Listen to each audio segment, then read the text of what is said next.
Hey, welcome to my channel. I'm Goddess Divine and I talk about spirituality, astrology, the esoteric, energy, realms of existence, all bases we're covering in this video. Also, I got a new background. It's like a tarot card. Oh, you can't see it, but it's like the sun tarot card, and these are like flowers, and there's a mountain, and the sun is up there. It's really cute. I just wish it was... It's fine. Anyway, welcome to this video. I'm going to be talking about the third eye, my personal experiences, because there are a lot of videos on YouTube I watched talking about why you should or shouldn't open the third eye, and like the perils of opening the third eye, and like how woke are you, not woke enough type videos. And I just want to like talk about like what it actually means to open your third eye, because it's very intense and serious and amazing and weird, and you just continue going crazier and crazier. And it's awesome, but it's also like, fuck, like, you know, it can be super isolating. So for those of you who want to know more about like being a highly conscious being, it's super difficult and you die a bunch of times. And for those of you with your third eyes open, what's up? I feel you. Also, feel free to leave any comments down below. I would love to hear your feedback and to connect with you on a deeper level. Strangers of the internet, hey, let's be crazy, insane together. Hopefully you can relate and or like, yeah, be entertained. With that being said, let's get into the video. Yeah, okay, so we're gonna start with my childhood. So I guess I was born extrasensory.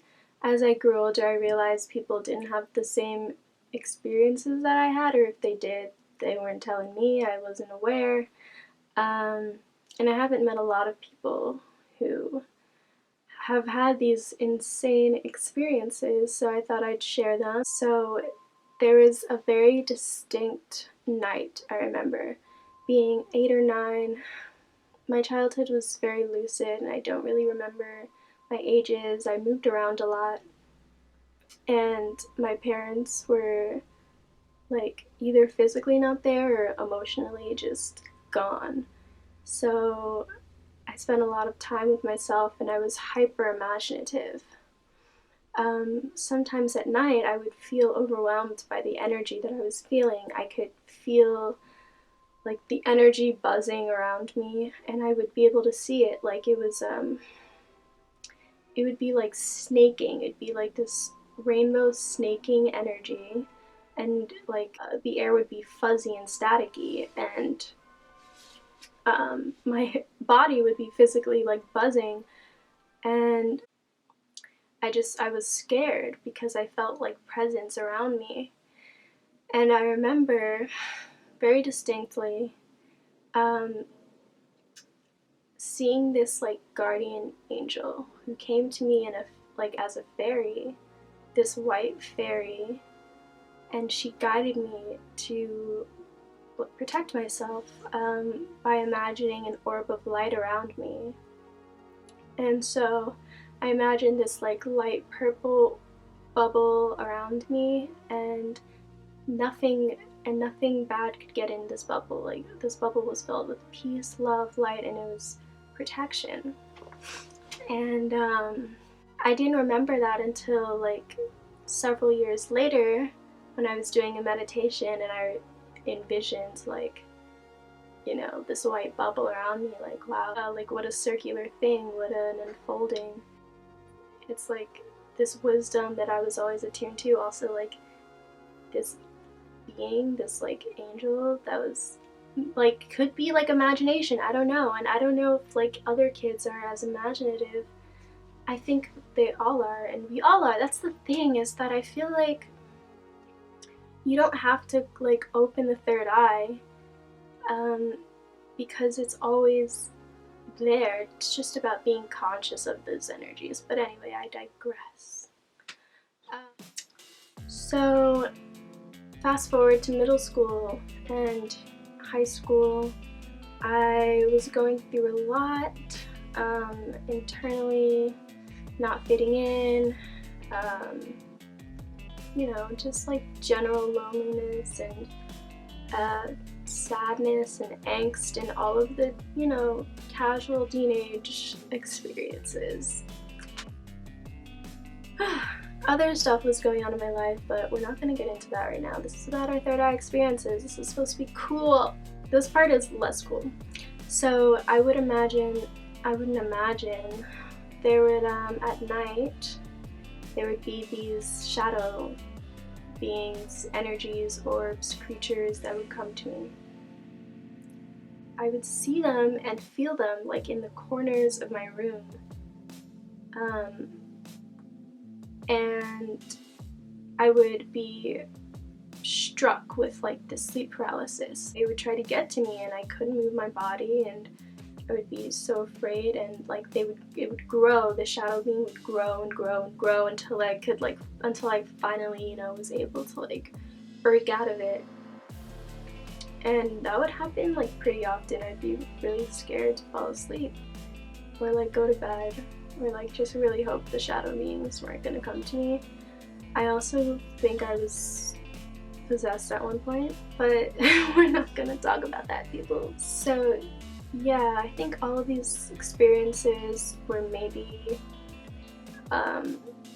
products of extrasensory abilities, but again, I've heard people who aren't intensely spiritual have experiences like this, which makes me think that, you know, we're all connected to like our soul, otherwise we wouldn't be alive, you know, there's a spirit within all of us. So yeah, fast forward to college, senior year of high school, college, I was smoking a lot of weed and like getting high. I feel like weed really emboldened my spirituality, or like gave me an awareness of other perceptions of reality that were conscious and not just like subconscious, like at nighttime, that I wouldn't talk about with anyone else. Like weed was like a shared experience of consciousness that I would like have with other people. If you haven't smoked weed before, I would be feeling heightened sense of awareness. Reality would get very lucid for me, and I would be feeling, you know, tons of energy, like energy and everything. It was beautiful. Opening my third eye, after a while I couldn't smoke weed anymore because those things would happen naturally on a day-to-day basis, and they still do. And I feel other people's energy. Life becomes very lucid for me very fast, and I can see energy. And I'm gonna get to like how I got there and what happened when I consciously became, you know, attuned to this frequency. So around this time, I discovered I was an empath, and I saw that video on Vice about about indigo children. I saw that Vice video where they interviewed the underachievers, and like they became everything to me, and I was obsessed with them. Once I attached myself to that label, I was like, wow, I resonate. And I started, you know, getting into Buddhism, and I read Be Here Now.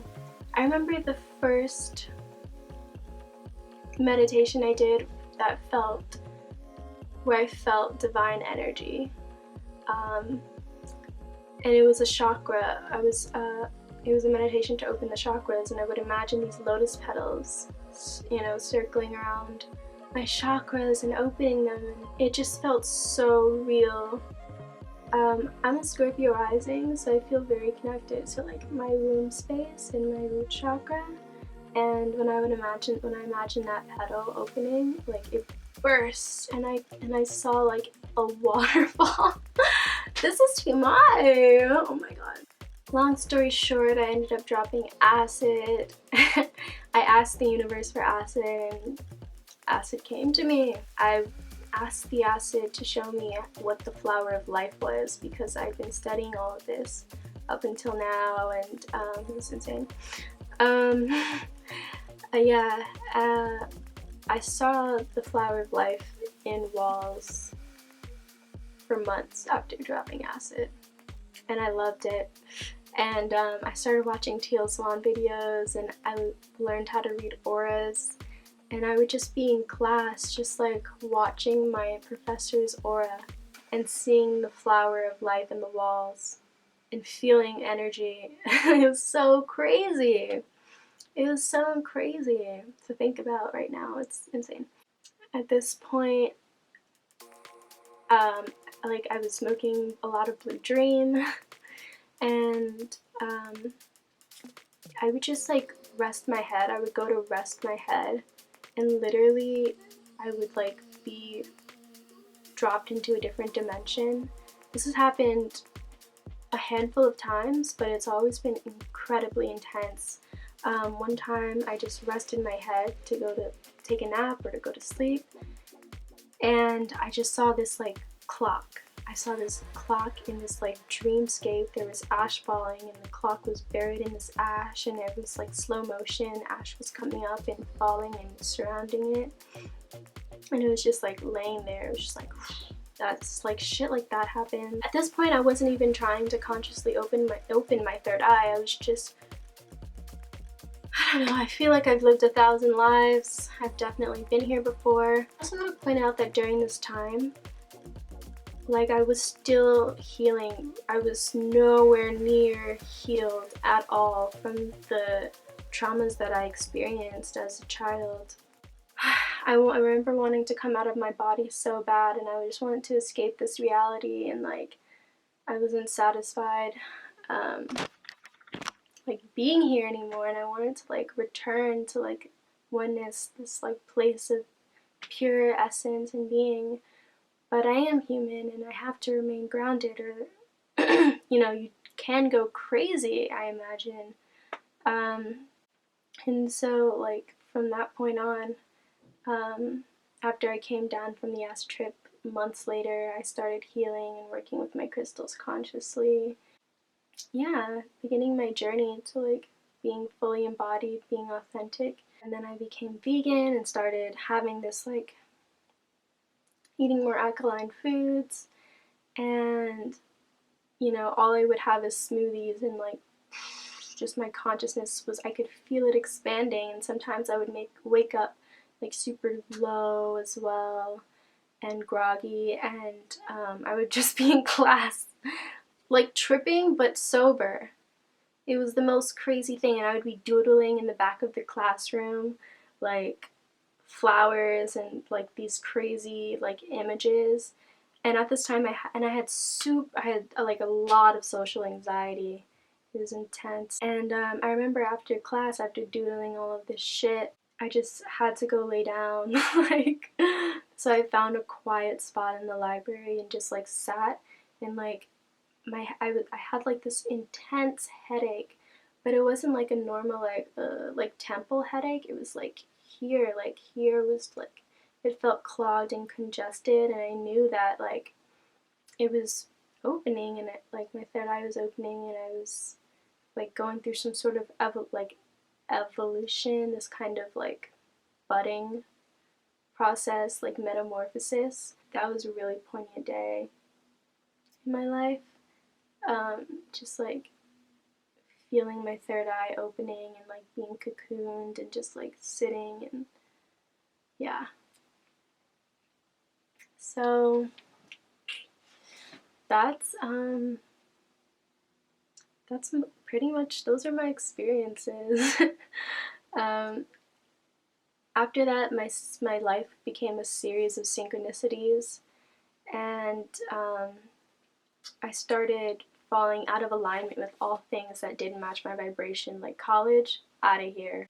I ended up going to California. I ended up manifesting beautiful experiences in nature and slept under the stars, and like all of that feels like me, and every second of every day I get to consciously choose the life I want to live, and I'm just like a free being. I feel like I've learned so much, and I've seen so much, and I can literally go anywhere in my mind. Like, no matter where I am, I'm always free in my mind. And I just want everyone to experience that, but also, like, you shouldn't open your third eye if you're not ready at all. Like, you're gonna go crazy, and it's like a strong commitment you have to make to yourself to want to do that. um so yeah, now I wake up and literally I like chant to my deities, the deities that surround me, and I'm connecting with the divine every single day, and I know that they protect me, that they walk with me, and I feel their energies, and I wake up feeling beautiful, knowing that I can like touch light every day. And I just want everyone to like feel that way too. I've also like done like a bunch of past life regression and like sat in the void and like higher dimensions, I guess, and humanity is evolving. All is well, I think. I say this like in somewhat of a funk because, I'm human and we all go through funks, but I love my third eye. She's my friend and my soul. Enter your avatar state. The planets are converging. The spirit realms are open. Do what you feel called. Speak to, listen to the messages.